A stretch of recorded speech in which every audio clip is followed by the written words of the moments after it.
ta rashin mutunci, kamar yadda zai samu mutum jin kiɗi da waƙa ya fi son shi kuma fiye da jin alƙur'ani. Ku duba nan da muka karanta cikin wancan littafin Rihla ila Daril Akhirah, mutum ne fa ya zo mutuwa, aka ji makwaucinsa ya zo ya ji ana kuka ta wani ɓangare kuma yana jin sautin kiɗi. Sai ce me ke faruwa gidan makwabcinsa, sai ya leƙa ya tarar da gawa suna kuka can kuma ga sautin kiɗi yana ji. Ya ce me ke faruwa, aka ce wane ne yake suma zai mutu, amma ana taimai kalman shahada ya ce ba ita yake so ba, shi so yake a nemo wani kasar na kiɗi da yake ji a sa masa. Ya ce la haula wala quwwata illa billah. Me kenan a nemo ƙur'ani a sa masa, shine abin da ake so a sama mutum in zai mutu. Shi kuma aka duba cikin kaset ɗin da yake da su gaba ɗaya a gidan ba kaset ɗin ƙur'ani.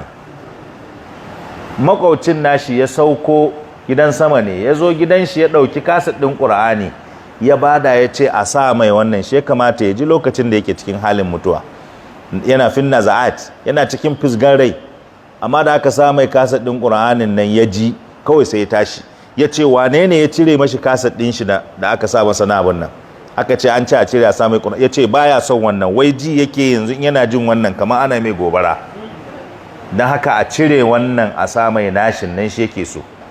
Makwaucin nan ya ce la haula wala quwwata illa billah. Aka cire mai wannan na ƙur'ani aka sa mai nashin da yake so, sai ya fara girgiza kai yana jin daɗi, yana ƙasa har ya kai ƙasa sai ya mutu. Ku duba yana nan cikin rihlatul khulud ne ko ila daril akhirah na Dr. Mustapha Murad rahimahullahu ta'ala abu hafizahullah, yana na ciki. Na'am, ban ji ba na Mahmud Musulmi ne ko? Na'am. Eh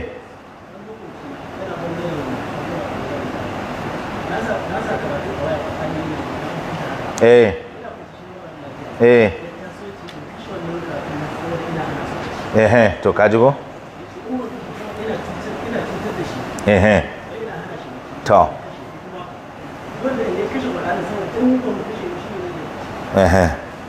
To kaji cewa ya nan asibiti aka kwantar ta zugiwa, shi yana dama wancan na hagu, shi sai sa ƙur'ani yana ji.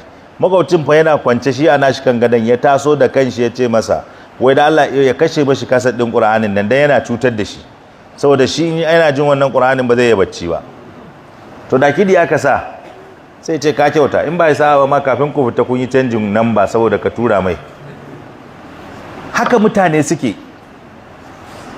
To kaga wannan ya ka gani, to shine shedan ne